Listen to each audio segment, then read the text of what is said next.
Amém, queridos? Graça e paz. Vamos retomar então as nossas aulas, do Instituto Bíblico. Esse semestre nós vamos ter 4 matérias. O pessoal ainda está chegando aí. Nós vamos ter ética cristã. Nós vamos ter um segundo módulo da matéria que eu dou, que é a teologia sistemática, o estudo das doutrinas, de forma organizada, bíblica. Vamos ter um segundo módulo de aconselhamento bíblico com a nossa querida obreira, psicóloga Leia Alzira. E vamos ter também um novo módulo de história da igreja. Tá bom, queridos? Amém? Que bom que vocês vieram, todos vocês chegando, Que a graça e a paz de Jesus esteja sobre cada um de vocês. Glória a Deus. Amém? Então, tema de hoje, gente, antropologia. O que é a antropologia? É a ciência que estuda o homem. Vamos falar junto? Antropologia é a ciência que estuda o homem. No caso aqui nosso, como nós estamos no Instituto Bíblico, estamos estudando a palavra de Deus, a nossa antropologia não é a antropologia científica, não é a antropologia histórica, é a antropologia bíblica. Ou seja, a visão do homem a partir da revelação de Deus pelas Sagradas Escrituras. Amém? Vocês acham que isso é importante? Sim ou não? Demais da conta, não é verdade? É importante a gente se enxergar como ser humano. E aí nós vamos falar sobre isso. A origem, a queda e a natureza do ser humano. A origem, a queda e a natureza do ser humano. E estamos baseados em Gênesis 1, 26, aqui, esse lindo trecho, muito famoso, bem conhecido, é a famosa criação do ser humano. Não adianta a gente querer falar do ser humano se a gente não for na origem. Nós cremos que o ser humano não veio do macaco, não veio de um acidente cósmico. O ser humano é um designer inteligente de Deus. Vamos falar junto? O ser humano foi criado por Deus. Foi desenhado por Deus. Salmo 139 diz que nós fomos tecidos, dentro do ventre da nossa mãe, Deus nos teceu, Deus nos formou. Então, todo cristão é criacionista. Crê que Deus criou os seres humanos, e não só os seres humanos, todos os animais, todo o globo terrestre, todo o universo foi criado por Deus. Amém? Então, Gênesis 1, 26 diz o seguinte: também disse Deus, façamos o homem à nossa imagem, conforme a nossa semelhança, e tenha ele domínio sobre os peixes do mar, sobre as aves do céu, sobre os animais domésticos, sobre toda a terra, e sobre todos os répteis que rastejam pela terra. Criou Deus, pois, o homem, à sua imagem, a imagem de Deus o criou, homem e mulher os criou. Vocês veem aqui que não tem um gênero no meio aqui. Ou é homem ou é mulher. Ou é varão ou é varoa. Ou é macho ou é fêmea. Não tem negócio de transgênero, nada disso. Só existe 2 gêneros, masculino e feminino, macho, fêmea, varão, varoa. Para Deus, criou Deus, pois o homem e mulher os criou. 28, e Deus os abençoou e lhes disse: sede fecundos, multiplicai-vos, enchei a terra, sujeitai-a, dominai sobre os peixes do mar, sobre as aves dos céus, e sobre todo animal que rasteja pela terra. E disse Deus ainda: eis que vos tenho dado todas as ervas que dão semente e se acham na superfície de toda a terra, e todas as árvores em quem há fruto que dê semente. Isso vos será para mantimento. E todos os animais da terra, e todas as aves dos céus, e todos os répteis da terra, em que há fôlego de vida, toda a erva verde lhe será para mantimento. E assim se fez, e viu Deus que tudo quanto fizera, eis que era muito bom. Até então era tudo bom. A partir da criação do homem e da mulher, se tornou muito bom. Vamos falar junto? Eu sou uma criação muito boa do Senhor. Olha que coisa linda. Quando Deus olhou, eu e você, ser humano, macho, fêmea, né? Homem, mulher. O resto da criação é bom, mas o ser humano, quando Deus olhou para nós, ele diz: eis que era muito bom. E houve então tarde e manhã, e aqui o sexto dia. Então, Deus criou o homem no sexto dia, tá bom? Vocês fiquem à vontade aí, precisar se posicionar por causa do ventilador. Se estiver muito quente, vocês me avisam. A gente liga o outro ar-condicionado, mas acho que não vai precisar, tá bom? Então vamos lá, gente.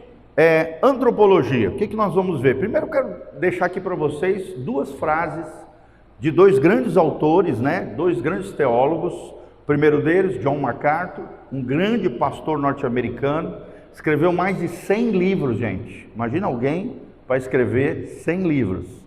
John MacArthur, ele diz assim: o homem é coroa da criação, arruinado pela queda. Queda aqui, uma referência ao pecado. E redimível somente por Cristo Jesus, tá bom? Segunda frase, a frase de Louis Berkhoff, outro grande teólogo, ele diz: conheça sua identidade. Você foi criado por Deus e redimido por Cristo. Amém? Vamos falar junto? Foi criado por Deus Pai e redimido por Cristo. Glória a Deus. Então, nós vamos começar a falar um pouquinho sobre isso. A origem do ser humano, gente. Da onde veio o ser humano? Se você puder anotar, quiser anotar, principalmente os tópicos principais, acho muito importante, porque quando você está grafando, você está anotando, a tua memória vai sendo ativada. Quando nós grafamos, né, anotamos, a nossa memória é ativada. Mas caso você perca alguma coisa na exposição dos slides, depois a gente vai disponibilizar para vocês lá no nosso grupinho dos alunos do Instituto, tá bom? Se você não está nesse grupo dos alunos do Instituto Bíblico Casa na Rocha, você me manda uma mensagenzinha que eu te adiciono, tá bom? Os novinhos aí que estão chegando, é só me pedir lá por mensagenzinha, eu adiciono você. Todo o material que a gente produz, os PowerPoints, seja em PDF, seja em PowerPoint, a gente disponibiliza para vocês. E aí vocês podem imprimir, vocês podem fazer do jeito que vocês quiserem, leva ali na Redocópia, na Copsimile, em qualquer lugar, fala: ó, tá aqui esse arquivo, você passa do teu celular para eles, e eles montam uma apostilinha para você. Ou então você guarda no seu notebook, no seu tablet, no seu computador, e futuramente até Deus pode te usar para ensinar para alguém, né? Também funciona como uma espécie de apostila, de anotações para os nossos aluninhos, tá bom? Então vamos lá, a origem do ser humano, gente. Primeiro, que o ser humano é uma criação direta de Deus. Não somos produtos da evolução, não somos produtos de um acidente cósmico, né? A teoria do Big Bang, que houve uma grande explosão cósmica, aí as substâncias mais simples começaram a se multiplicar, a se unir e a transformar em células mais complexas, e aí os primeiros seres vivos. Não, nós não acreditamos nisso. Nós acreditamos que toda a criação, toda a natureza criada, todo o universo, o globo terrestre, com todos os seus detalhes naturais, foram criados por Deus. Inclusive nós. Nós fomos criados por Deus. Isso é chamado de criacionismo, gente. A teoria da criação, que para nós não é uma teoria, é uma verdade revelada pela palavra de Deus. Amém? Para o mundo é uma teoria, para eles tem duas teorias: a teoria da evolução, né, que tudo surgiu desse Big Bang, as células mais simples foram se multiplicando, se transformando em células mais complexas, aí surgiram os primeiros seres vivos, depois os animais, o homem veio do macaco, e essas coisas absurdas, né, que essa teoria fala, como se houvesse uma evolução de uma explosão cósmica e não uma criação divina, tá? A teoria criacionista também é chamada de teoria do design inteligente. Isso é legal você anotar. Criacionismo é igual à teoria do design inteligente. Quem é esse arquiteto, esse designer? Hein? Deus. Foi Deus que nos desenhou, foi Deus que nos projetou. Você é um projeto divino, gente, não produto da evolução, tá bom? Então, tem uma dupla narrativa aqui. Gênesis 1 fala da dignidade humana coletiva, que eu e você fomos feitos à imagem e semelhança de Deus. Imagem no sentido que nós fomos criados como seres espirituais, assim como Deus é espírito. E que também nós temos semelhanças com Deus, no sentido de que todo ser humano existem atributos divinos que foram compartilhados conosco. Por exemplo, todo ser humano tem um nível de justiça, tem um nível de misericórdia, tem um nível de bondade, tem um nível de amor, tem um nível de santidade. Sim ou não, gente? Sim, senão a gente já tinha se explodido, a gente já tinha se acabado. Se não houvesse características divinas, que a gente chama de atributos divinos, em nós, a humanidade já tinha se acabado faz tempo. Imagine se o ser humano fosse só maldade, não houvesse sensibilidade, bondade, misericórdia, graça, amor. Meu Deus, o mundo já está difícil com esses atributos. Imagina se não tivessem eles, tá? Então é muito importante nós entender que Deus nos criou em Gênesis 1 a sua imagem e a sua semelhança. Aqui fala de uma dignidade humana coletiva, mas também de que Deus nos criou, a partir de Gênesis 2, né, como seres relacionais. Nós nos relacionaremos com Deus, nós nos relacionaremos uns com os outros. E que cada ser humano também tem responsabilidade individual. Né? O marido tem responsabilidade dele, a mulher tem a dele, os filhos têm o dele, os pais têm o dele, cada ovelhinha da igreja tem a dele. Cada pessoa tem uma responsabilidade diante de Deus. E onde é que surgiu isso, gente? A partir do momento que Deus nos deu liberdade, também conhecido como livre-arbítrio, Deus nos deu responsabilidades de fazermos escolhas sábias, escolhas conscientes, de obedecermos a Deus. Alguns teólogos dizem que o livre-arbítrio real e literal só existiu no Éden antes da queda,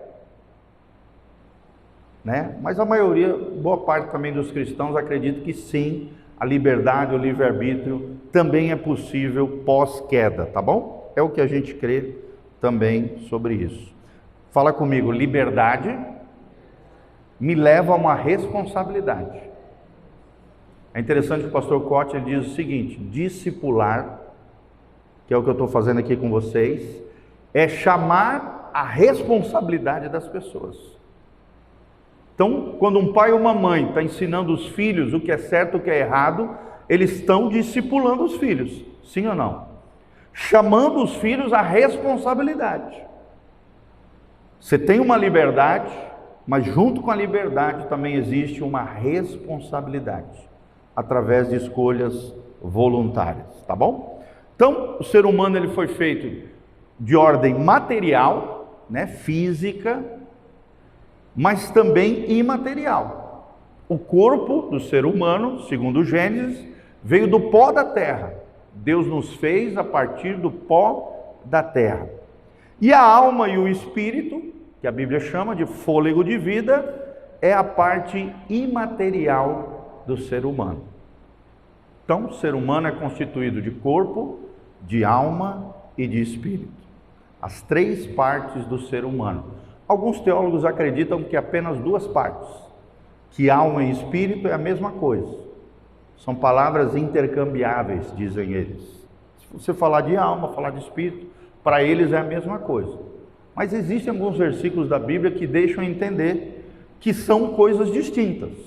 Por exemplo, 1 Tessalonicenses 5, que eu sempre oro aqui no final do culto, vocês se lembram? Eu falo que Deus vos santifique em tudo, vosso corpo, vossa alma, vosso espírito, permaneçam íntegros e irrepreensíveis até a volta de Jesus Cristo, o nosso Senhor. Então, tem alguns textos da Bíblia que deixam entender para nós que é possível que sejam três dimensões, três partes do ser humano, tá bom? Mas dentro de um contexto geral, são duas partes, a parte imaterial, invisível, sobrenatural, espiritual. Dentro da filosofia chamado de metafísica. Vamos falar junto? Imaterial, sobrenatural, espiritual ou metafísica. É a mesma coisa. São palavras diferentes que falam da mesma coisa. A parte espiritual do ser humano. Mas existe uma outra parte que é a parte física aqui, que vocês estão vendo. Vocês estão vendo o corpo físico do pastor Giovanni, de bermudão, de sandália. Falei que esse calor eu não vou de calça nem a pau. Eu adoro usar sandália. Gente, pensa num homem que ficou triste. Nas minhas férias agora, nós fomos num cruzeiro em família, né? Meu pai pagou para todos os filhos lá. E aí no primeiro dia eu já perdi minha sandália novinha, gente, que tinha ganhado da Democrata de couro. Só usei uma vez. Quando eu saí da piscina, deixei debaixo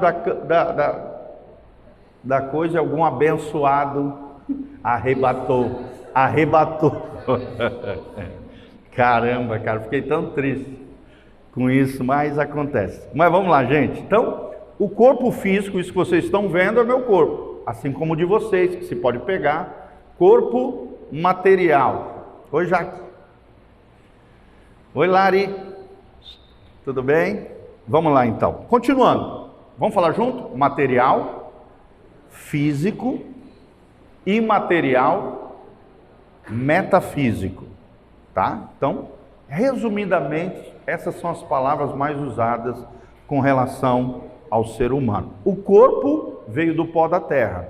A alma e o espírito, que é a parte espiritual, metafísica, formou o fôlego de vida. Tá bom? Está lá em Gênesis 2, 7. Aí, nós vamos entrar numa das coisas que eu mais falo aqui para vocês, que é a imago Dei, a imagem de Deus. Imago Dei é um termo no latim, significa a imagem de Deus, tá bom? E é interessante que esse teólogo aqui, que eu uso como base aqui para o nosso material, que é o Wayne Grudem, ele diz assim: o ser humano reflete Deus em seu ser, nas suas funções e nos seus relacionamentos. Fala comigo, no meu ser, nas minhas funções e nos meus relacionamentos. Ou seja, nós somos seres que têm certa semelhança com Deus, como eu já falei, alguns atributos de Deus, algumas virtudes divinas, algumas características do nosso Criador, Deus comunicou ou compartilhou conosco. Por exemplo, a espiritualidade. Assim como Deus é espírito, eu e você temos um espírito dentro de nós. Sim ou não?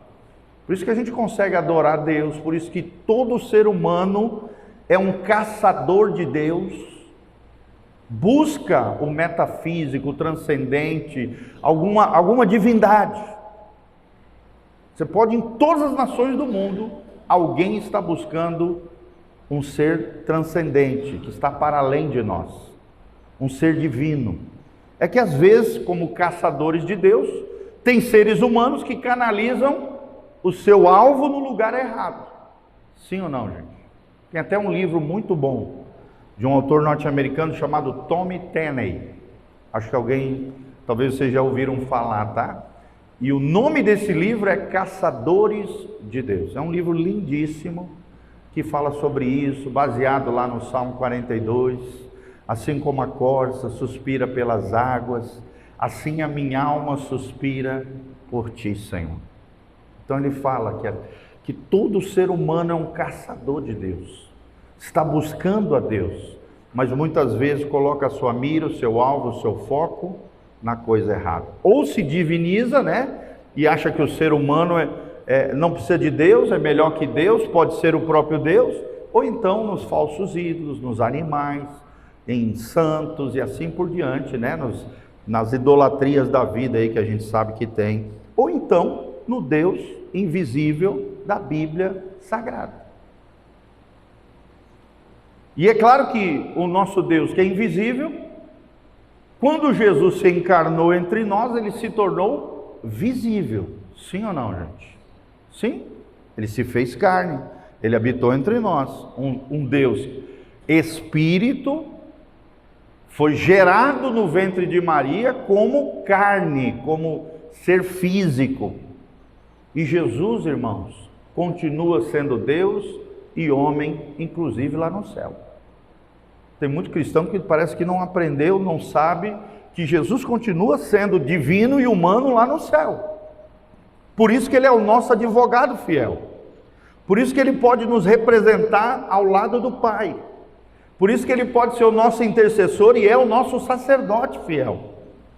Porque ele continua sendo divino, mas também continua sendo humano, ressurreto em glória. Amém? Fala comigo, Jesus continua sendo divino e humano. Então o ser humano também possui razão. Nós temos uma mente, uma capacidade de raciocinar. Nós temos moralidade.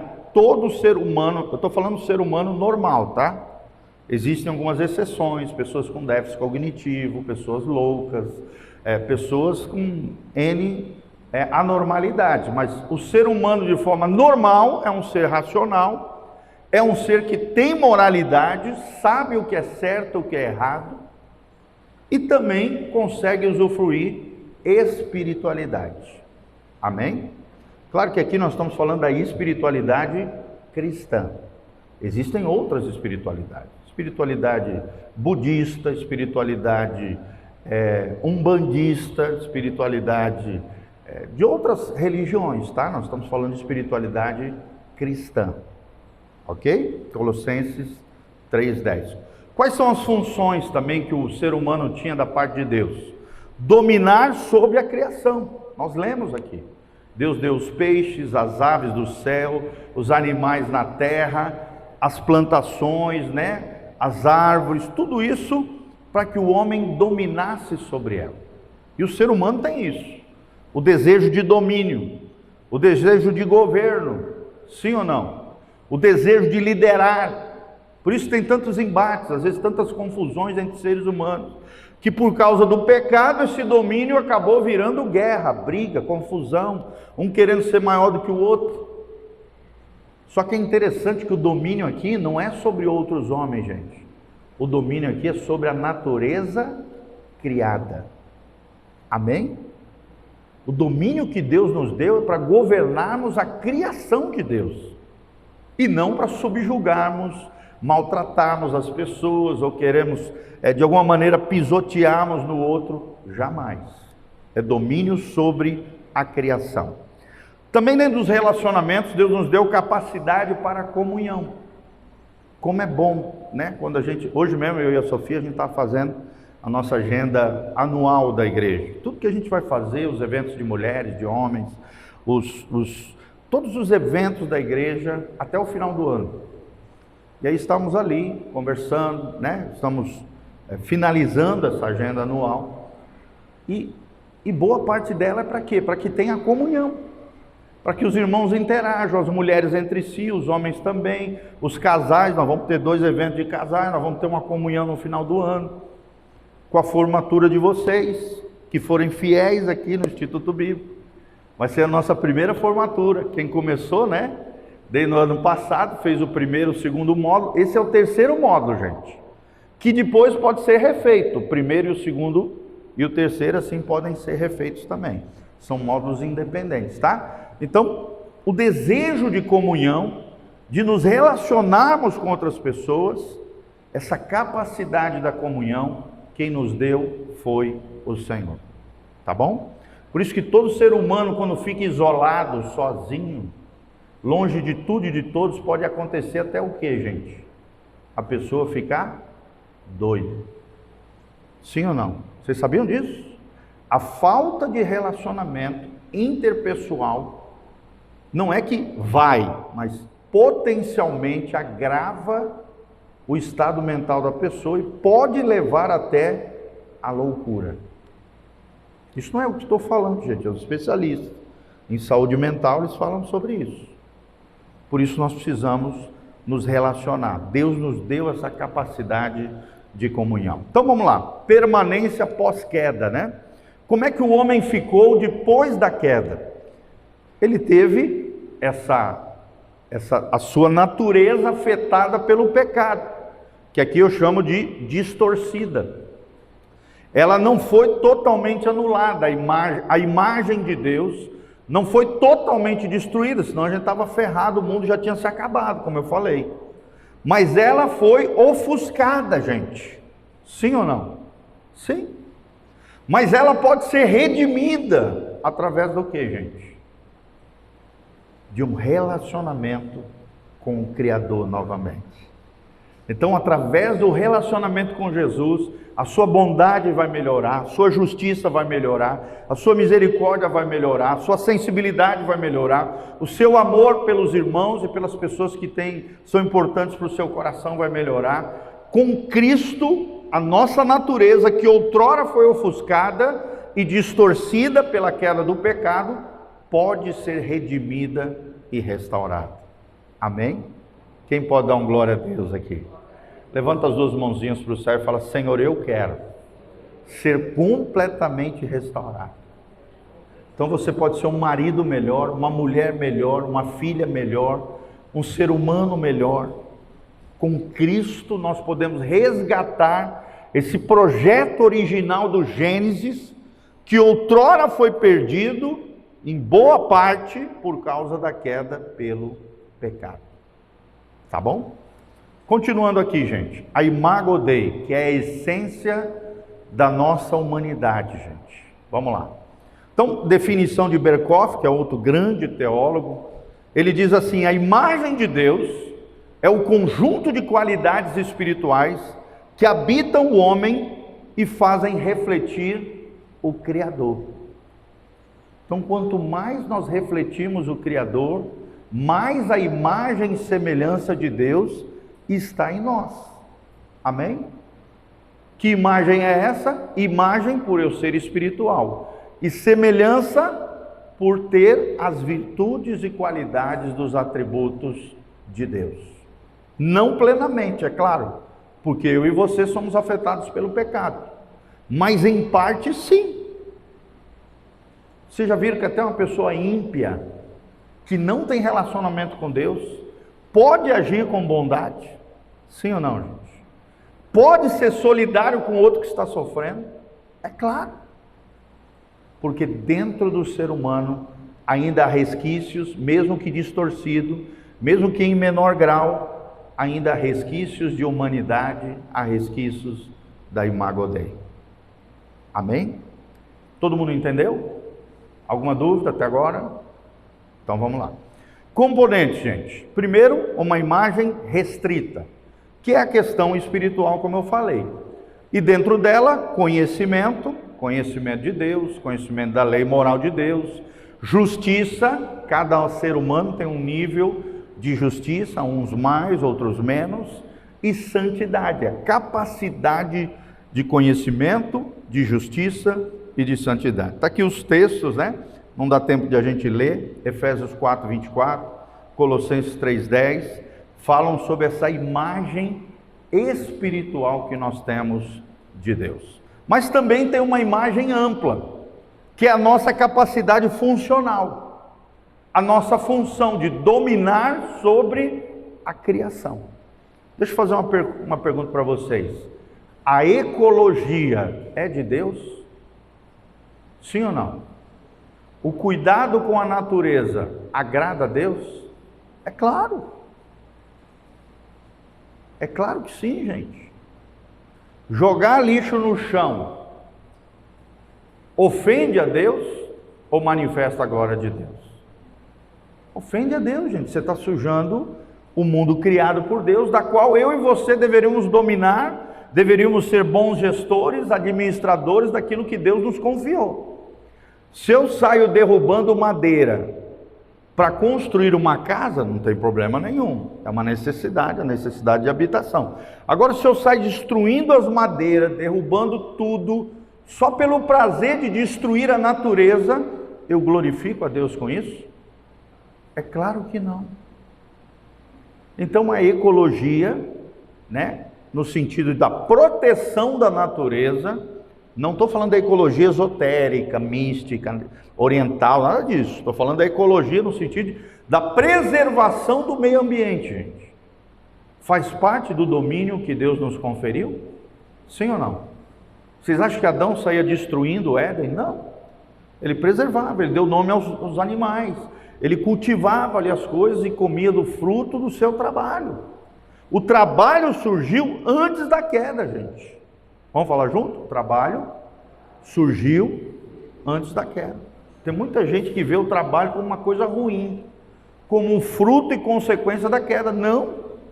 A Bíblia menciona que Adão já dava nome aos animais, administrava e cultivava aquele belo jardim, que era o jardim do Éden, um tipo, né, uma metáfora, um símbolo, apesar de ser literal, a gente sabe, e histórico, né, um tipo do céu, um símbolo do céu. O céu também é o novo Éden redimido.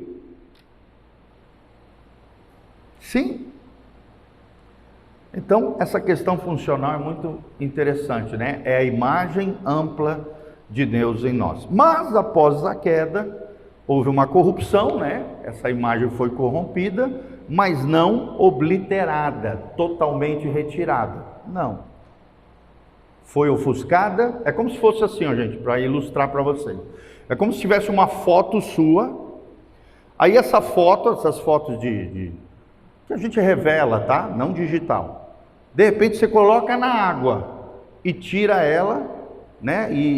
Ou joga um álcool em cima. O que vai acontecer? Aquela imagem fica ofuscada, mas não totalmente perdida. Sim ou não? E o que o pecado fez foi isso, após a queda, ofuscou, de alguma maneira, né? Corrompeu a imago Dei do ser humano, da humanidade, mas não foi totalmente retirado. Por quê, gente? Pelo fator preservação da própria humanidade. Sim. Vamos lá então. Aí surge o pacto das obras, que em latim é chamado de foederos operum, que é a relação pré-queda, ou seja, a aliança entre Deus e Adão como um representante da humanidade. Deus fez uma aliança com Adão, Deus fez uma aliança com Eva, Deus falou aos dois pais originários, os nossos pais principais, né, Adão e Eva, de que eles deveriam firmar uma aliança com Deus, o Criador, e obedecer os seus mandamentos. Mas infelizmente a gente sabe o que aconteceu, né? A queda. Então, os elementos desse pacto das obras era a promessa de vida eterna mediante a obediência, e não é diferente hoje, gente. Se a gente for obediente, a gente vai desfrutar da vida eterna. Se a gente for desobediente, a gente vai para o céu ou vai para o inferno? Inferno. O inferno é um lugar de pessoas desobedientes. É um lugar de pessoas rebeldes.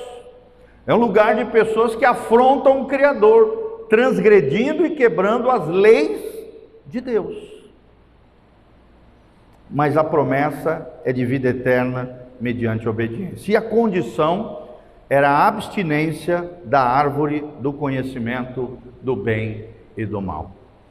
Só tinha um senão, gente.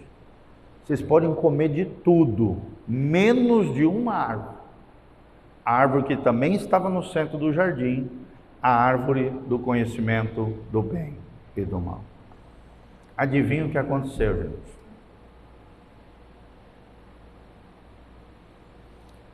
E a punição foi o quê? Para o ser humano, aqui no caso Adão e Eva, e todos os seus descendentes. A morte física, mas também a morte espiritual, por causa da desobediência. Então, a morte física adentrou a todos os homens, porque o nosso primeiro Adão e Eva, caíram no pecado, na desobediência, e por meio disso morreram fisicamente, claro que não na hora, foram dezenas de anos depois. Adão viveu muitos anos, gerou muitos filhos, viu os seus descendentes, mas chegou um momento que ele pereceu, assim como eu e você. A morte física é fruto do pecado. E a morte espiritual também é fruto do pecado. O pecado produz 4 tipos de morte. Primeiro, a morte emocional. Está lá no Salmo 32. Enquanto me calei, os meus ossos, né, eles bramiram ali, de alguma maneira gemeram, me feriram, e a Bíblia diz que o meu humor se tornou sequidão de estio. Sequidão de estio é uma folha murcha. A minha alma murchou, as minhas emoções foram destruídas por causa do pecado, em outras palavras. É o que o salmista está dizendo. A morte emocional. Depois vem a morte física. Depois vem a morte espiritual, que é o distanciamento de Deus, a alienação de Deus. E por último, a pior das mortes, a morte eterna. Qual é o maior símbolo da morte eterna, gente? Onde é que o ser humano morrerá eternamente? Começa com a letra I. Inferno. O inferno é o ápice da morte eterna. Ok? Só quem morreu espiritualmente e não reviveu em Cristo, através do novo nascimento, através de uma aliança com o Criador, morrerá eternamente. Aonde? No lago que arde com fogo e enxofre. Tá bom? Então, continuando. E a implicação, por causa da queda, é que a queda de Adão implicou que toda a raça humana fosse afetada por ele. A gente chama isso de natureza corrompida, natureza pecaminosa, pecado herdado ou natureza adâmica. Está falando da carne, do pecado, da nossa natureza caída, pecaminosa, a nossa natureza adâmica, pecado herdado, é a mesma coisa. É a carne que Paulo chama várias vezes lá nas suas epístolas. Se andarmos na carne, jamais poderemos agradar o Senhor. Mas se andarmos no Espírito, colheremos a vida eterna, diz a palavra de Deus. Tá bom? Quem anda na carne jamais pode agradar a Deus. Mas quem anda no Espírito receberá de Deus uma vida abençoada aqui na terra, mas também a vida eterna lá no céu. Ok? Alguma perguntinha até aqui? Tudo certinho? Todo mundo entendendo? Vamos lá então. A constituição humana, tá? Nós vamos falar um pouquinho sobre dicotomia, o ser humano em duas partes, e a tricotomia, né? A diferença entre as duas posições que existe dentro da teologia sistemática. Por exemplo, o pastor Irã é dicotômico, tá? Ele acredita que só existe corpo e alma e espírito é a mesma coisa, para ele. Para mim já não, tá? Eu vim de uma formação diferente, de um outro instituto bíblico, diferente da formação dele, e a gente se respeita, a gente se ama, a gente caminha junto, não tem problema nenhum, gente. Não é para ter embate, confusão, briga, não. A minha visão é tricotomista. Existe corpo, existe alma e existe espírito. A maioria dos evangélicos são tricotomistas. E uma minoria, não tem problema nenhum, eles podem crer, acreditar no que quiserem. Talvez, né? A gente não sabe quem está certo, só quando chegar lá no céu. Acredito que só existe corpo e alma e espírito é a mesma coisa. Estão unidos, tá bom? De forma geral, como eu falei, existe a parte material, física, e existe a parte imaterial ou metafísica. Então, se for pensar do ponto de vista filosófico, né, geral, é duas partes mesmo. Mas se for pensar de conforme a Bíblia descreve, existem versículos na Bíblia que nos levam à tricotomia, ou seja, o ser humano tem três partes. Aqui no caso da dicotomia, alma e espírito é a parte imaterial, invisível. E a alma, no caso da tricotomia, é as emoções. E o espírito é o lugar onde nós temos a comunhão com Deus, em quem acredita que o ser humano tem três partes, tá? Pode ser chamado de dicotomia ou tricotomia, né? No caso de quem tem três, ou tripartito também. Não está errado. 3 partes, tá bom? É a mesma coisa. Vamos lá. Alma vem do hebraico nefesh. Nefesh significa alma no hebraico. E espírito no hebraico significa ruach. R-U-C-H, tá? Ruach no sentido de fôlego, suspiro, vento. É interessante que no grego também é 2 palavras, psique, alma, e a outra palavra para espírito no grego é pneuma. Para os dicotomistas é a mesma coisa, são palavras que poderiam se trocar, mas não perdem o sentido, são intercambiáveis para os dicotomistas. Para nós, os tricotomistas, são conceitos diferentes, partes diferentes, dimensões diferentes do ser humano. Ok? Então vamos falar junto? Alma, no hebraico, nefesh. Fala comigo, no grego, psique. Fala comigo, espírito, no hebraico, ruach. No grego, pneuma. Daí vem pneumático, no sentido de ar, suspiro, né? Pneumático por quê? Porque tem ar no pneu. Tá bom? Então, na visão dos antigos, o espírito era uma espécie de sopro divino, de ar, de fôlego da vida. Tá bom? Então, por isso, essas palavras têm essa ligação com suspiro, fôlego, sopro, nesse sentido. Tá bom? Então, vamos lá. A queda e o pecado original, gente. Primeiro, é um evento histórico. Não é uma lenda, não é um mito. É um evento histórico, descrito na palavra de Deus, onde houve a desobediência de um homem e de uma mulher. Quem caiu primeiro? Eva. E logo em seguida, Adão. Não estamos jogando culpa aqui, porque os dois caíram igual. Uma perguntinha, vocês acham que o homem poderia ter dito não? Eu não quero desobedecer a Deus? Sim ou não? É claro que sim. Só que a partir do momento que ele se deixou levar pela mulher, ele escolheu a mulher em vez do Criador. Vocês acham que se ele tivesse obedecido, escolhido o Criador, o que teria acontecido com a mulher, gente? Aqui nós estamos falando uma hipótese, tá? Uma probabilidade. Biblicamente falando, a mulher morreria e Deus levantaria uma nova mulher para quem? Para Adão. Sem dúvida nenhuma, é a lei da substituição, que está na Bíblia. Sim. Ela morreria por causa do pecado e Deus levantaria uma outra mulher para Adão.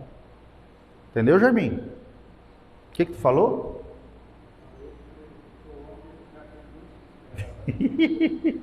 Já estava sem costela, né? Sem 2 costelas, isso mesmo. Então foi um evento histórico, gente. Segundo lugar, trouxe consequências. Qual foi a consequência? A morte espiritual, tá bom? A separação de Deus, também conhecido como alienação de Deus. Efésios 2, 1. E também, como consequência, veio a corrupção moral do ser humano. Hoje o homem, ser humano, quando eu digo homem, é homem e mulher, está corrompido moralmente, sim ou não, gente? Basta a gente assistir os jornais, os programas de TV, né, as séries, como tem corrupção moral. Sujeirada reinando, poluição para todo lado, corrupção moral. Pessoas matando por motivos fúteis e banais, injustiça imperando para todos os lados, corrupção moral. Romanos 5,12. Mas também veio uma maldição cósmica. Quando eu falo cósmica, gente, é que não afetou apenas o homem. Afetou todo o universo criado, gente.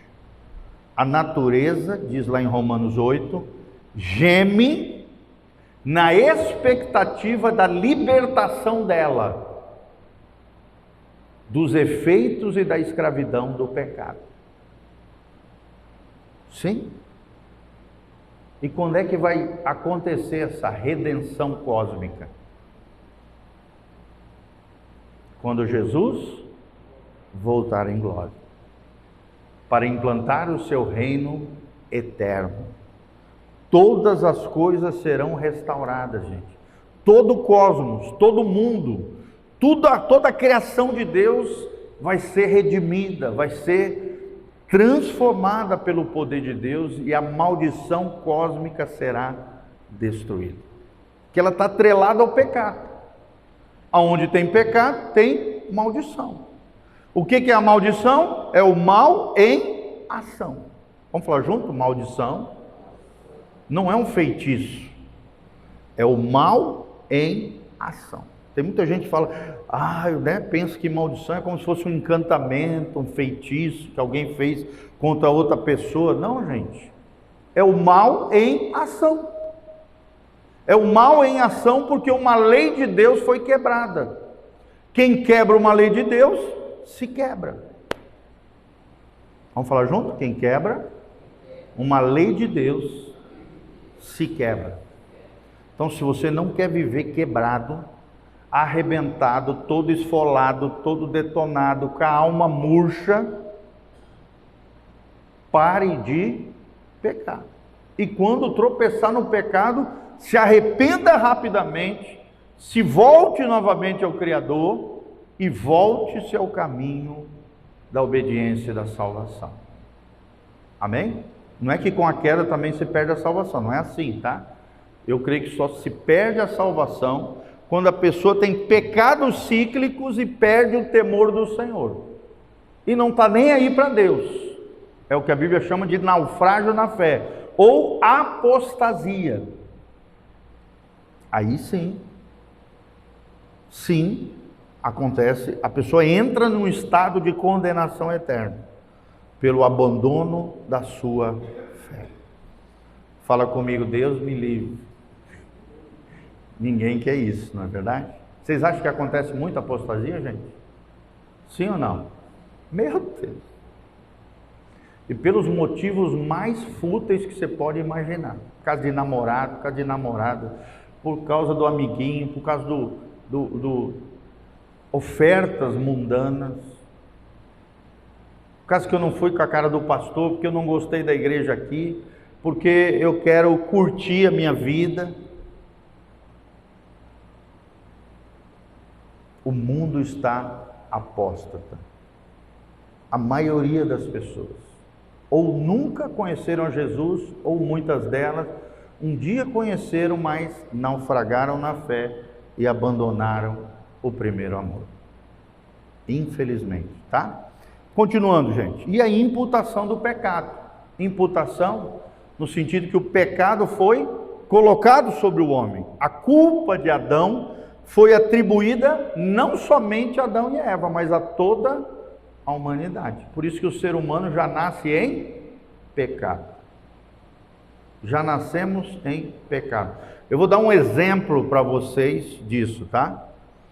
Por exemplo, muita gente diz, as crianças são tão inocentes, tão puras. E claro, a criança tem um nível de inocência, um nível de pureza, sim ou não, gente?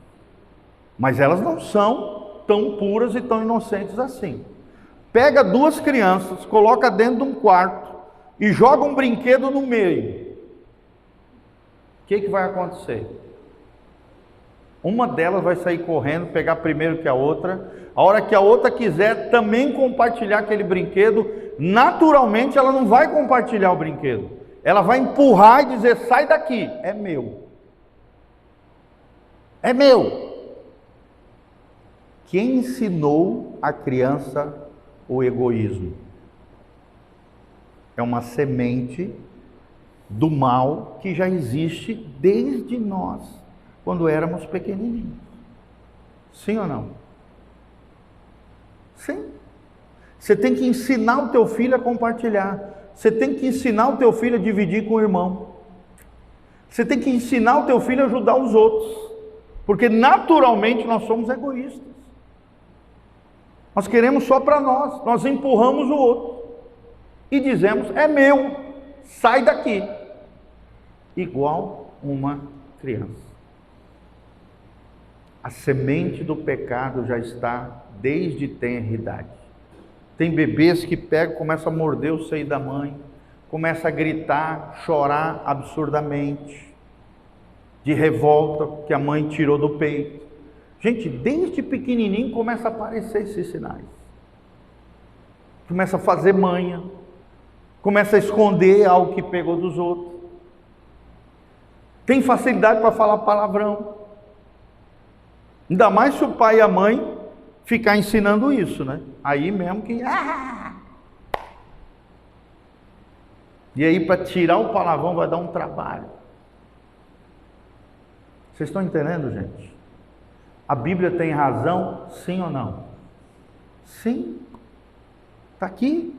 O pecado foi imputado. A culpa de Adão foi atribuída a toda a humanidade, porque eles foram os nossos representantes, gente. E não adianta você chegar e dizer, mas se fosse eu lá seria diferente. Não. Seria igualzinho a Adão e Eva. Porque a tua vida, a minha vida, a nossa vida, os nossos erros e falhas, as nossas desobediências, comprovam que nós também faríamos a mesma coisa lá, infelizmente. Sim ou não? Quantas vezes você desobedeceu? Quantas vezes Deus falou para você fazer uma coisa e você fez o contrário? Sim. A queda e as suas consequências, gente. Tudo isso tem a ver com o ser humano, tá? Vamos lá. Foi um evento histórico, né? Houve uma transgressão voluntária, ou seja, o homem e a mulher, de forma consciente, sabendo que não podiam, fizeram uma escolha equivocada. Uma escolha independente de Deus, rebelde, afrontosa. Foi uma transgressão voluntária. Eles sabiam que não podiam comer da árvore do conhecimento do bem e do mal, mas fizeram isso. E os efeitos imediatos foram uma culpa judicial, ou seja, um juízo de Deus foi emitido logo em seguida. E uma corrupção moral total veio a partir da queda humana, tá bom? Aí surgiram as penalidades. Vocês estão vendo que a queda trouxe consequências terríveis, como eu falei, a morte espiritual, a degradação da imagem de Deus, da Imago Dei, e a maldição cósmica. Todo o universo foi afetado como penalidade pela queda do ser humano, tá bom? Aí, outro conceito muito importante a gente aprender é esse daqui, gente, o pecado original. Fala comigo, pecado original. Ou seja, o ser humano lá em Adão e Eva, nossos representantes, tiveram uma culpa imputada sobre eles, por causa da queda. E toda a humanidade foi julgada em Adão. Por causa de Adão e Eva, todo ser humano foi afetado, porque os nossos primeiros representantes, Adão e Eva, pisaram na bola, erraram grotescamente, se rebelaram contra o Criador. Aí talvez você fale, mas é injusto isso, o que eu tenho a ver lá com Éden? Irmão, no seu dia a dia você também faz isso. Sim ou não? Sim. A gente briga, a gente fala besteira, a gente olha de forma indevida para o outro. Infelizmente. Então Adão e Eva foram apenas os cabeças da humanidade. Um reflexo daquilo que nós também somos. E a culpa que estava sobre eles também foi transferida para nós. Houve uma corrupção hereditária, gente. A natureza pecaminosa de Adão e Eva foram transmitidas aos seus descendentes. Foi transmitida, não tem como. O próprio Davi fala, né, que em pecado eu fui gerado. Desde pequenininho ali, né? Claro que ele não teve culpa de ser gerado, mas assim, logo pequenininho ele já percebeu que o pecado já estava dentro dele. E só Deus para nos redimir, gente. Sim ou não? É interessante que quando a gente se conscientiza do nosso pecado e de que nós somos pecadores, isso é maravilhoso, gente, porque isso só tem uma saída. Nós precisamos do quê? De um Salvador. Enquanto você não reconhece que você é pecador, que o teu pecado traz consequências terríveis, que você, por causa do pecado, se corrompeu e precisa de um Salvador, para que Jesus então? Então, na célula, ontem a gente estava ensinando justamente disso. Quando você vai evangelizar alguém, você precisa ensinar a pessoa, em primeiro lugar, que ela é pecadora. Segundo lugar, que por causa do pecado dela, e meu e seu, de todo ser humano, nós merecemos o inferno. Pecado e inferno.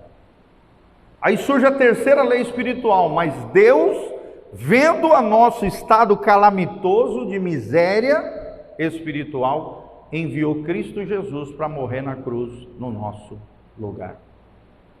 Sou pecador, estava indo para o inferno, a cruz de Cristo me resgatou. E em quarto e último lugar, se eu confessar com a minha boca que Jesus é o Senhor e crer com o meu coração que Jesus ressuscitou dentre os mortos, eu serei salvo. São 4 palavrinhas que eu sempre lembro quando eu estou evangelizando os outros. Sou pecador, o pecado, inferno, cruz, família de Deus ou confissão. Pecador, inferno, cruz de Cristo e confissão, ou também a palavra família de Deus. Porque através da confissão você se torna filho de Deus. Quando você aceita Jesus como Senhor e Salvador da sua vida. Esse é seu objetivo, gente. Amém?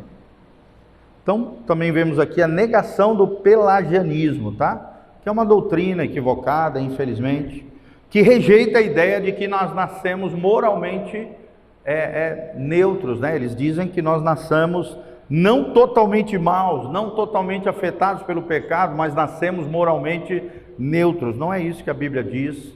A Bíblia diz que nós nascemos, sim, afetados pelo pecado, tá bom? A natureza do pecado, gente. Definição.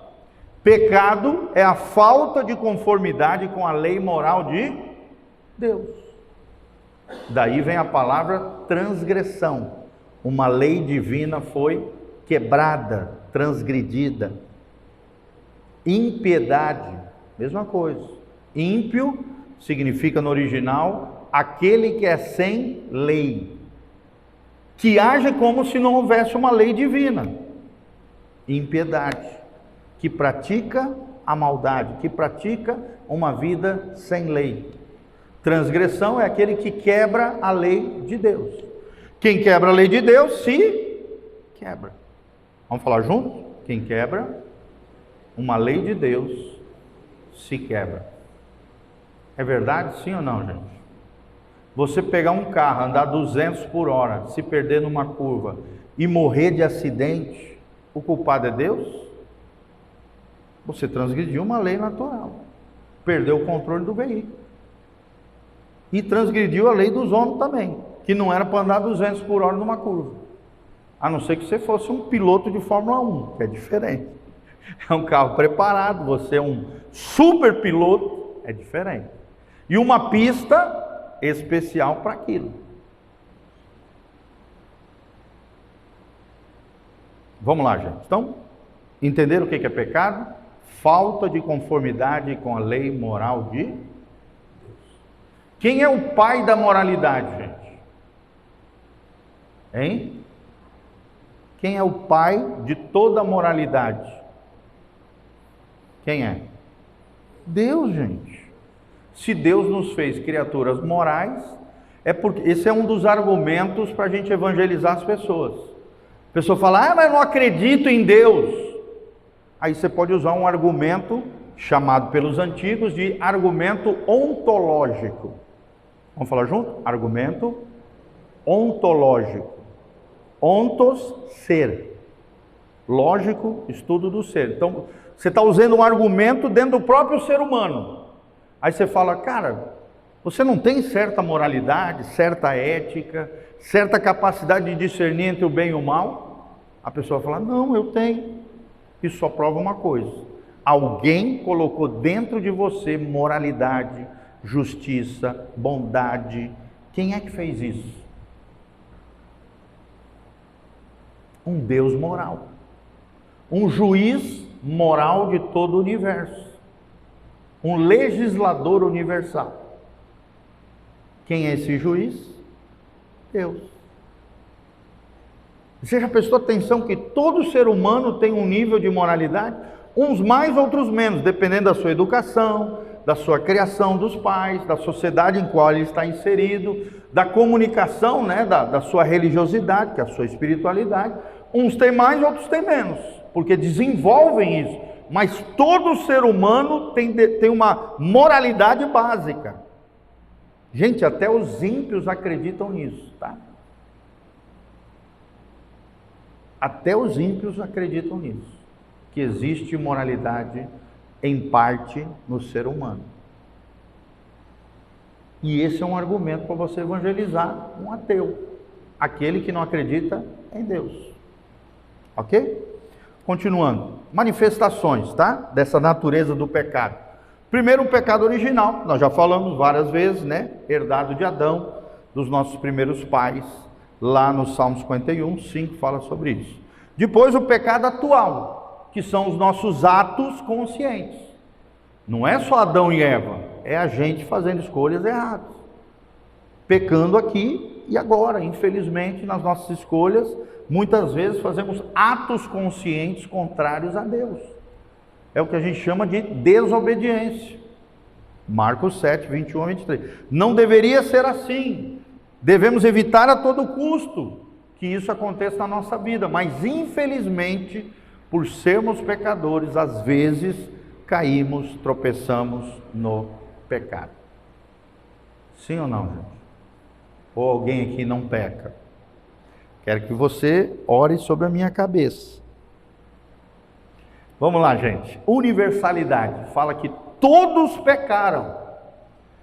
Não foi só o pastor Giovanni, a Jaque, a Maria Rosa, não. Todo ser humano pecou, pecará, e alguma vez na sua vida, e várias vezes, infelizmente, todos pecaram. Diz Romanos 3, 23. E carecem da glória de Deus. O pecado te afasta da glória de Deus, gente. Então, quanto mais você peca, mais a glória de Deus se distancia de você. Quanto menos tu peca, mais a glória e a graça de Deus vem sobre a tua vida. Quem quer estar cheio da glória de Deus? Como é que se chama isso? Santificação. A ação divina de Deus me separar para Ele, e a minha ação, juntamente com o Espírito Santo trabalhando em mim, de me consagrar e me dedicar ao Senhor. Santificação é isso. Livre-arbítrio, gente. Como é que é o livre-arbítrio após a queda? Infelizmente, nós temos uma incapacidade total, né, no sentido de que o homem não pode agir espiritualmente se não for a graça de Deus agindo nele. Se não for a graça de Deus, o Espírito Santo agindo em você, a consciência que Deus colocou dentro de você, que é a lei moral, inscrita nos nossos corações, Romanos 2, nós não poderíamos agir positivamente. A gente ia de mal a pior. Um pecado chamaria outro pecado, um abismo atrairia outro abismo, gente. Mas graças a Deus por Jesus Cristo em nós. Amém? Está aqui todos os textos, tá? Não dá tempo de ler. E também o livre-arbítrio após a queda deu uma liberdade relacional. Como? Através de escolhas reais, que eu e você fazemos todos os dias, mas que sim está escravizado pelo pecado. Às vezes as nossas escolhas são afetadas pelo pecado. Sim ou não, gente? Sim. Você tem uma inclinação para o mal. Você pode ver, gente, para fazer coisas boas dá trabalho. Sim ou não? Para fazer o que é errado, é só descer a ladeira. Para puxar o freio de mão do pecado dá um trabalho. O que é mais fácil, gente? Sair xingando os outros, ofendendo os outros? ferindo as pessoas ou segurar a língua? Ser destrambelhado com a boca. Então, as nossas escolhas, existe uma inclinação para o mal dentro de nós. Por isso nós precisamos estar conectados com a fonte do supremo bem, do suno bono, como diz em latim, o supremo bem que é o Senhor, gente. Se estiver longe de Deus, você vai de mal a pior, você só vai fazer escolhas erradas. A tua inclinação para o mal vai te contaminar e vai te detonar. Mas quanto mais você lê a Bíblia, você ora, você busca a Deus, você jejua principalmente, mais você vai adquirindo as virtudes de Cristo, os frutos do Espírito Santo dentro de você. Sim ou não, gente?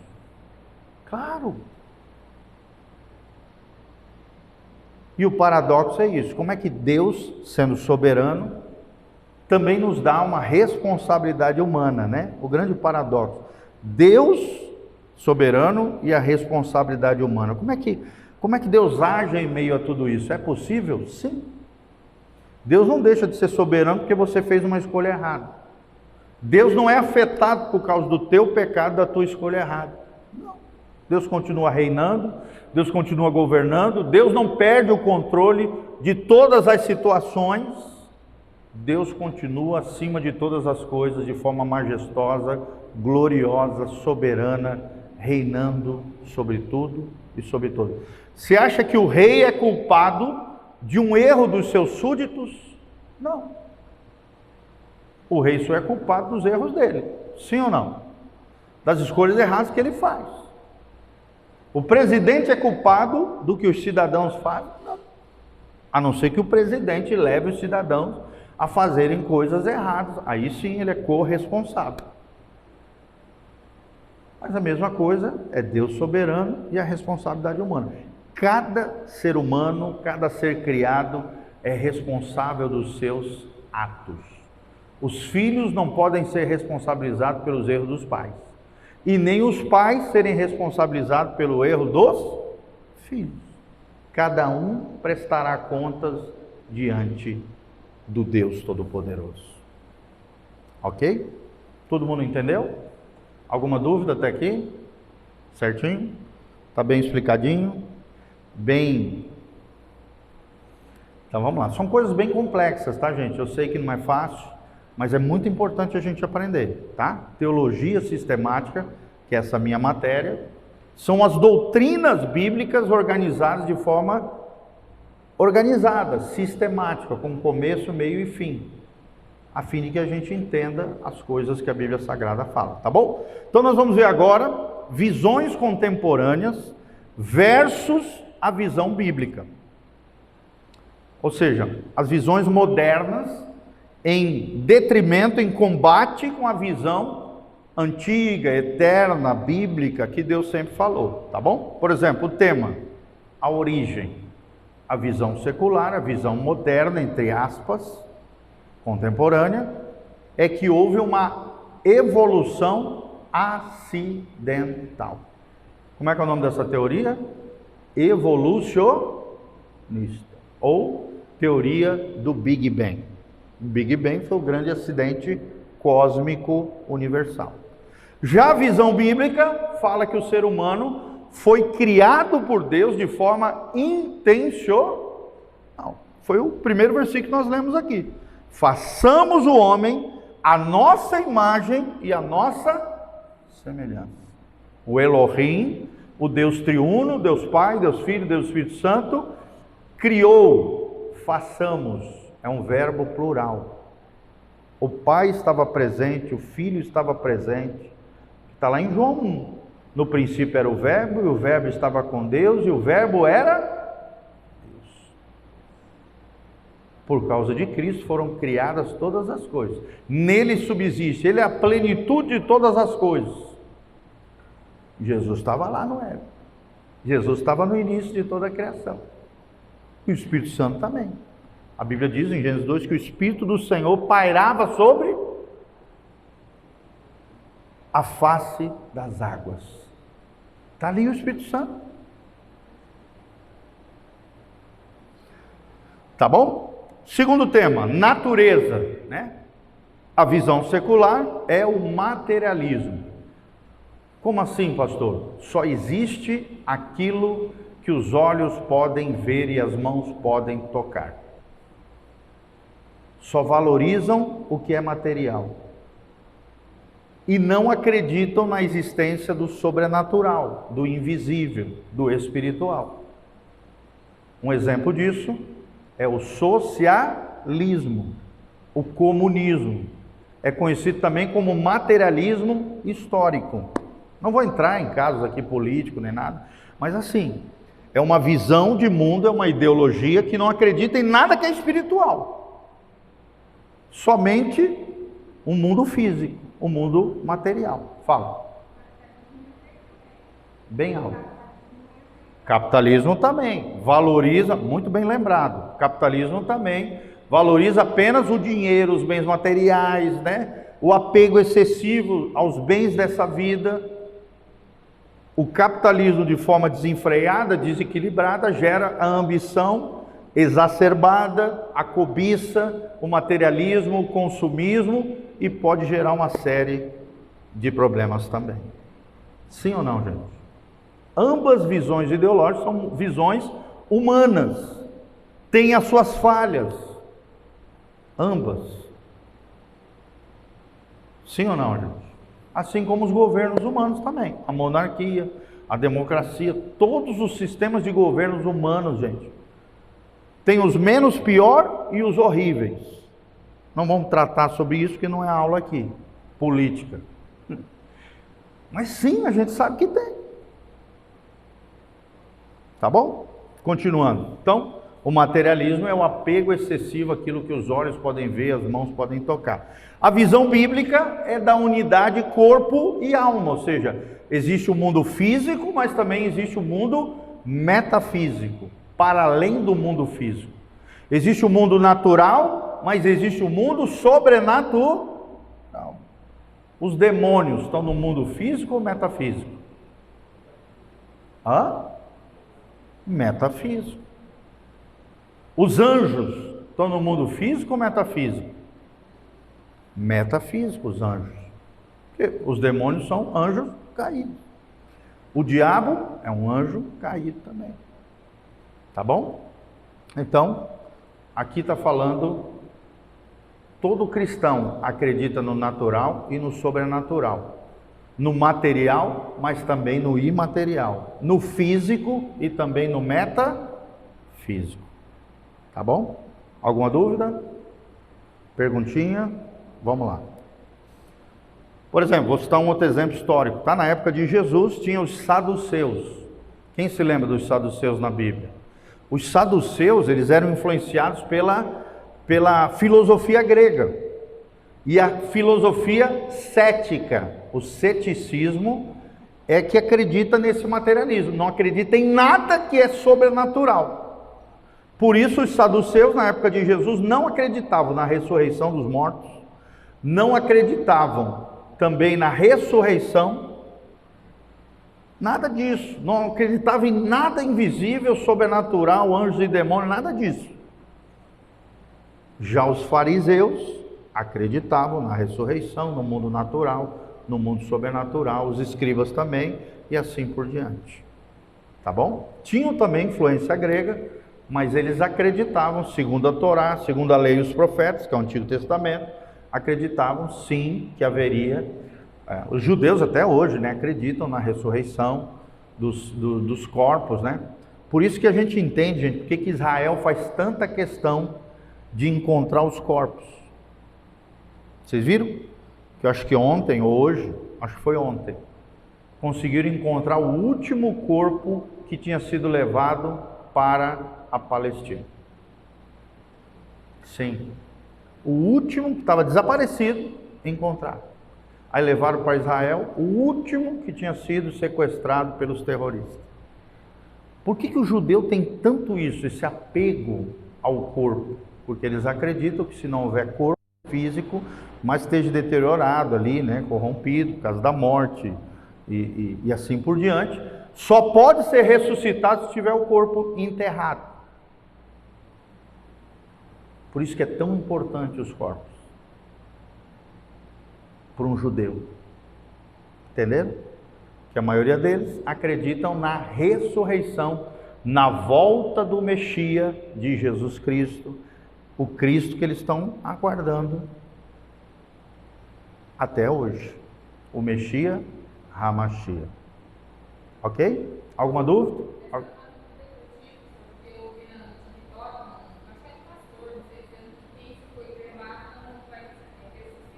Isso, o judeu acredita nisso, ele não crema o corpo. Isso.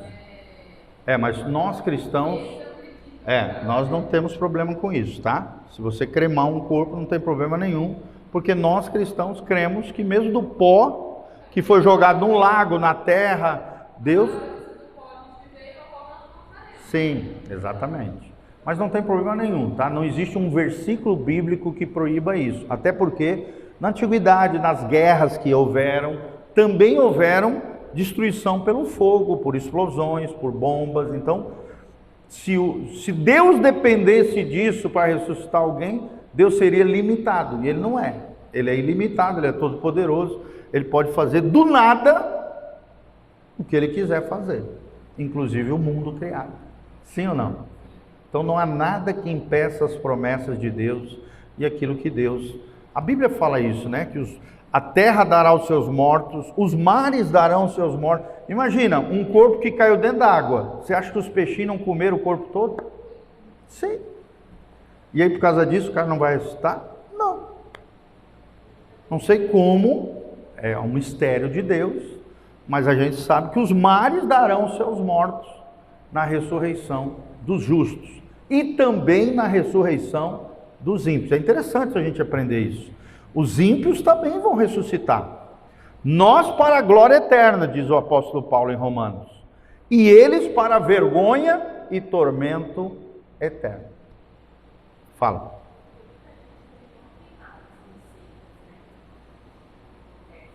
Sim. Sim, por exemplo, queimados, explodidos, né? Caído dentro dos oceanos. Os peixes acabam com tudo, gente. Caiu ali no meio de jacaré. Os caras estraçalham tudo. Né? No meio de piranha, tão comum aqui no nosso Brasil, né? Acaba com tudo. Entendeu? Então, às vezes as pessoas perguntam, pastor, será que eu podia falar para minha família cremar o meu corpo? Eu sempre falo, irmão, o mais comum na Bíblia é o sepultamento, ao pó veio o homem, ao pó retornará. Mas assim, eu não vejo problema nenhum, não vejo nenhum impedimento bíblico para isso. Não existe um versículo claro, objetivo, proibindo isso. Então, se Deus não falou, não era muito comum naquela época. Geralmente era sepultado na terra, né? Mas, se não existe um impeditivo bíblico, eu não vejo problema nenhum. Falo sempre isso, tá? Bem alto, fala.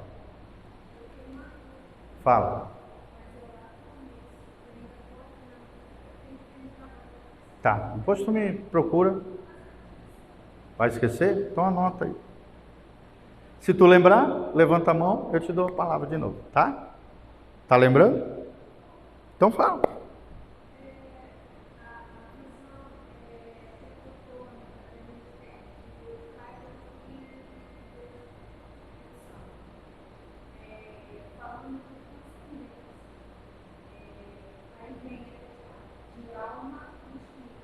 Certo.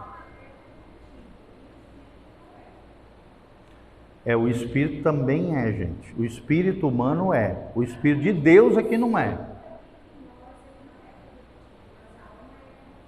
Não, o espírito humano pode se corromper, ele pode se apagar, ele pode se corromper sim, tá? Só o espírito de Deus é que é incorruptível. Que é onde o espírito de Deus se comunica, tá? O ser humano, antes de Jesus, antes do novo nascimento, ele, em todas as três partes, ele está afetado pelo pecado. No corpo, na alma nem se diz, né? Nas emoções, sentimentos. No corpo, a inclinação do corpo, o pecado, a sujeira, nem se fala, mas também espiritualmente, gente.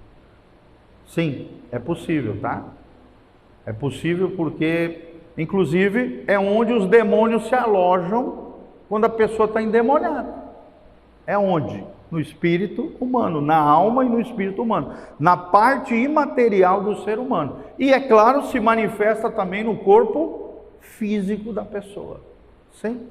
Por exemplo, quando Paulo fala que os ímpios têm a consciência cauterizada, a consciência humana está onde? Não está no corpo, não está na alma.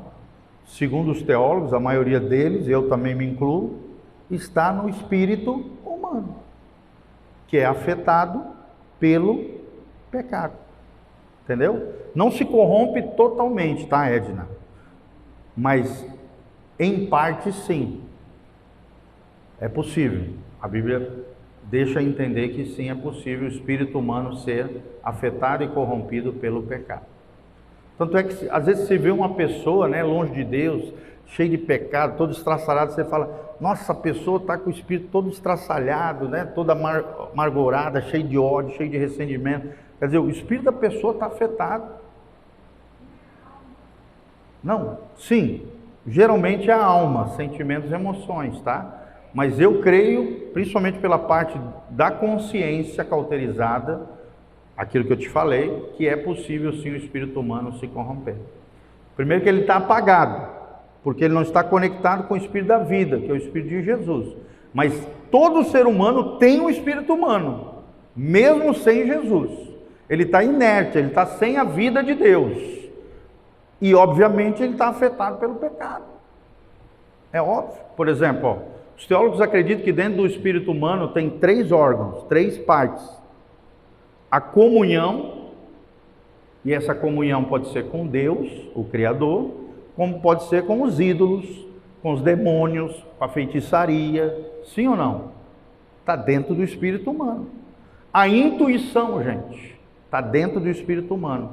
Você pode ter uma intuição boa, mas também você pode ter uma intuição errada, maligna. Não, não é. A intuição é dentro do espírito humano. É diferente de emoções e sentimentos. E também tem a parte da consciência, gente. A consciência não está na alma. Pelo menos a maioria, talvez algum teólogo que você tenha ouvido, tal, eu respeito, tá? Quem pensa diferente não tem problema nenhum. Dentro do que eu aprendi, dentro do que eu já li, dentro do que eu já estudei sobre esse assunto, é possível sim o espírito humano ser corrompido, afetado, inclusive endemoniado. Sim, é possível. É óbvio. Porque você contamina o teu espírito. Por exemplo, se você é um idólatra, se você adora demônios, se você adora ídolos, se você desvia o teu espírito para o lado errado, automaticamente você contamina o espírito, gente. Como também contamina a alma. A alma é que aparece mais, por causa das emoções, dos sentimentos, da parte racional do ser humano, da vontade, que é o livre-arbítrio, a volição, mas também o espírito humano. Tanto é que Paulo usa essa terminologia, que os ímpios têm a consciência cauterizada. Uma consciência cauterizada é uma consciência inativa, não funcional, corrompida. Pelo quê? Pelo pecado. Fala. Isso, tricotomia. Exatamente, exatamente. Nós não podemos confundir com o Espírito de Deus. O Espírito de Deus não se corrompe, não tem pecado, é virtuoso, jamais será afetado pelo pecado que habita em nós, jamais. O Espírito de Deus é incorruptível, é óbvio, porque Deus não pode pecar, Ele não pode ser conivente com o mal, nem produzir o mal. Entenderam? São duas coisas distintas. O espírito humano faz parte da nossa humanidade, e o espírito divino, o Espírito de Deus, que a gente chama de Espírito Santo, é outra coisa. Esse é incorruptível, tá? Talvez aí seja a confusão da maioria das pessoas. São duas coisas distintas. Se você se conecta com o Espírito Divino, o Espírito de Deus, obviamente esse mesmo Espírito vai limpando, descorrompendo, e restaurando a tua parte espiritual humana, te conectando com a fonte de vida, que é o Espírito de Cristo. Com o novo nascimento, tudo começa. Andando no Espírito, tudo se conecta. Mas sem isso, obviamente o espírito humano é afetado pelo pecado, é corrompido e pode gerar uma série de anomalias, inclusive perturbações espirituais, endemoniamento, opressão maligna e etc. Tá bom? Todo mundo entendeu? Alguma dúvida? Beleza? Mas ó, gente, tudo que eu ensino aqui, tá? Se você quiser ter uma posição diferente, fique à vontade. A minha função é ensinar, tá? E você pode ter a posição que você quiser, tá bom? Uma questão de consciência, só a parte de ensinamento dentro do que eu aprendi. Beleza? Ok? Vamos continuando? Beleza? Vamos lá. Problema humano, gente, na visão secular é falta de educação. Na visão bíblica é o pecado afetando o homem. É o pecado original. Então, a gente vê muito isso. Quando o ser humano tem um problema, porque esse dali é mal educado. Talvez também seja mal educação. Sim ou não, gente? Mas para nós cristãos, não é só mal educação. Também é o pecado na vida da pessoa, tá?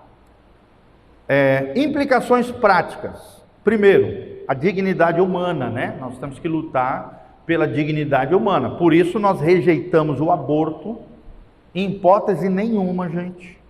A eutanásia, que é aquela pessoa que quer se matar e aí busca o direito de tirar a própria vida, que na verdade não é dela, é do Criador.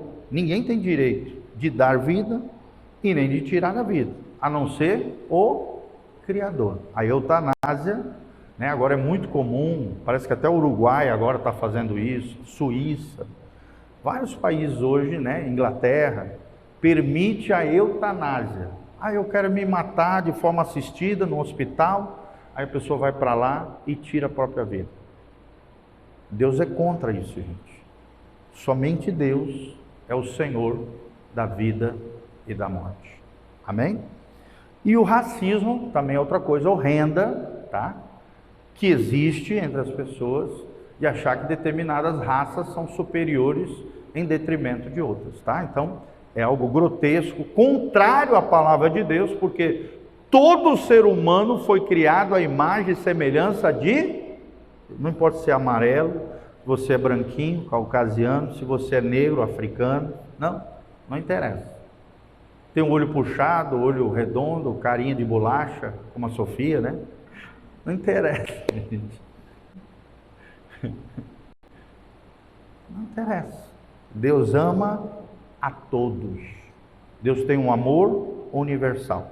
E a dignidade humana é tratar todo ser humano com dignidade, com respeito, com esmero, conforme nos ensina a palavra de Deus. Aí também, implicações práticas, é a missão integral, né, no sentido de cuidarmos do corpo, da maneira como nós nos alimentamos, e da alma também, evangelizando as pessoas e evangelizando a nós mesmos também, que o Evangelho fale conosco, se torne vida em nós e que haja uma conexão entre o cuidado do corpo, que cabe a você, não é Deus que vai fazer isso, é você que tem que fazer, e a alma também evangelizar, tá? Eu saí uns diazinhos lá com a família, voltei mais gordinho, aí a tia Lu olhou para mim e falou: pastor, você tá mais gordinho, né?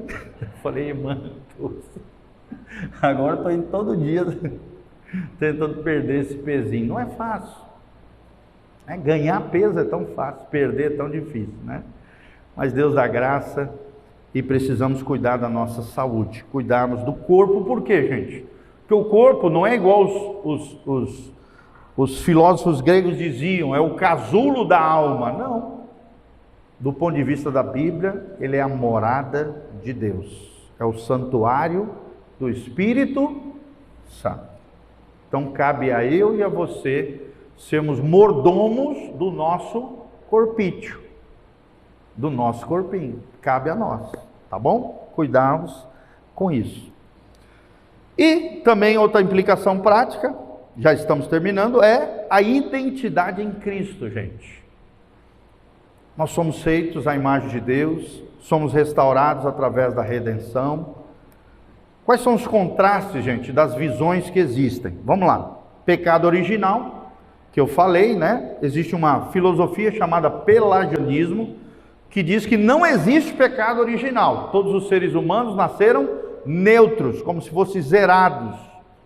Aí existe o arminianismo, que diz que não. O ser humano nasceu em corrupção, mas não culpa.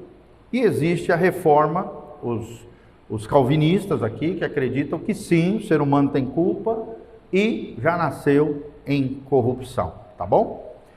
Segundo tema, livre-arbítrio, que é o nosso poder de escolha.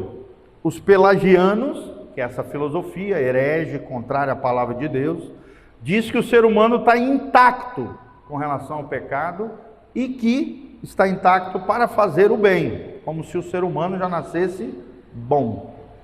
Tem até um filósofo francês que eu estudei na época do mestrado em filosofia, que é Jean-Jacques Rousseau. Ele dizia: o ser humano nasce bom, a sociedade que o corrompe. Eu pergunto para vocês, isso é bíblico? Sim ou não? Todo ser humano nasce para o bem e nasce bom? Não, não é o que a Bíblia diz.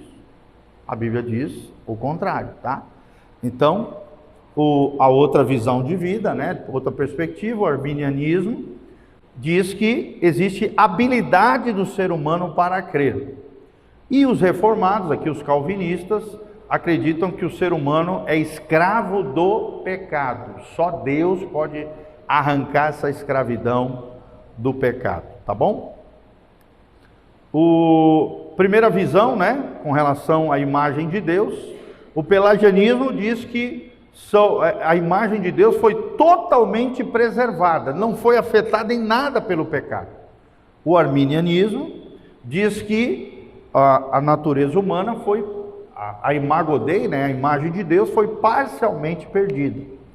E já os reformados, os calvinistas aqui, das quais Berkoff é um deles, esse teólogo que eu já citei várias vezes, diz que o ser humano é corrompido, mas a imago Dei, a imagem de Deus, não foi totalmente extinta. Ela foi afetada, corrompida, mas não totalmente extinguida, tirada, tá? Então, aplicações práticas com relação à dignidade humana, né? Todo ser humano tem valor intrínseco, né? É digno de honra, é digno de respeito, e mesmo caído, Deus pode resgatá-lo, Deus pode restaurá-lo, se ele se voltar ao Criador. Segundo lugar, a necessidade da graça de Deus. Todos nós necessitamos da graça de Deus, sim ou não, gente? Sim. E para isso tem que haver a regeneração, o novo nascimento, que precede a fé, tá bom? Então primeiro vem o novo nascimento, que é algo sobrenatural de Deus, que nos capacita a termos a fé salvadora, Efésios 2, de 8 a 9. E também a responsabilidade ética. Um combate ao aborto, combate à eutanásia, né? Esse desejo de se matar. E a injustiça social também deve ser combatida, tá bom? E por último, a missão integral, como eu já falei, o cuidado do corpo, o cuidado da alma e a conexão com o Criador. Beleza, gente? Ok? Mais um pouquinho aqui, até das 9h30. Santificação, gente. O que é santificação? Fala comigo, santificação. Todo mundo, vamos lá. Santificação posicional e progressiva. Ou seja, é uma posição em Deus e é um processo progressivo, que a gente vai crescendo em Deus, tá? Então, santificação posicional é isso. É o crente querendo ser santo em Cristo. Só é possível em Cristo, gente. Segundo, a santificação progressiva é uma transformação praticada pelo Espírito Santo. Quem é que gera esse progresso na santificação? É o Espírito Santo. Mas também deve haver em nós o que, gente? Uma rendição. Vamos falar comigo? Da minha parte? rendição. Mas a ação é pelo Espírito Santo, tá? E a luta espiritual, que é o que Paulo chama do conflito entre a carne e o Espírito. Uma quer desagradar a Deus, quer fazer o que quer se atolar no pecado, na sujeira. A outra quer agradar a Deus, quer obedecer à lei de Deus, quer fazer o que agrada ao Senhor. Então, em Cristo somos santos na prática e estamos sendo santificados todos os dias, é o que diz um grande teólogo americano, Francis Schaeffer. Escatologia e o destino humano. Claro que a gente não vai entrar em toda a escatologia, só rapidamente com relação ao ser humano, tá? O arrebatamento da igreja envolve o ser humano, sim ou não, gente? Deus vai vir arrebatar anjos, sim ou não? Deus vai vir arrebatar os demônios? Não. Deus vai vir arrebatar seres humanos. Que tipo de seres humanos? Seres humanos que confiaram em Cristo Jesus como o Senhor e Salvador deles. Seres humanos que fizeram uma aliança com o Criador dos céus e da terra. Amém? Então, é o resgate dos seus santos. O juízo final também. O bema de Cristo, que é a recompensa, o céu, e o trono branco, que é a condenação, né, no caso aqui, dos ímpios, tá? O bema de Cristo é uma referência ao céu, tá? Bema é uma palavra grega que significa lugar de refrigério, lugar de recompensa, um lugar de bem-aventuranças. É o céu, tá bom? Então, diante do juízo final, só existe dois destinos eternos. Céu de um lado, para os bem-aventurados, vinde benditos de meu Pai, ao lugar que vos tenho preparado. Você lembra o que Jesus disse? Jesus disse, olha,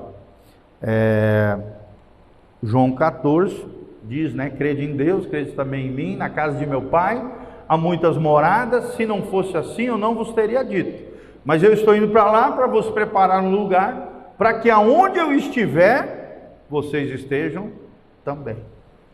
O desejo de Deus é te levar para onde, gente?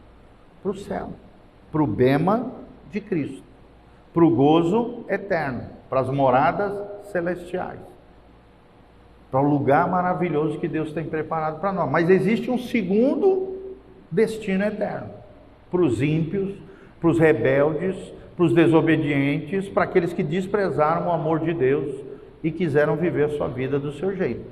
Como é que se chama isso? Inferno.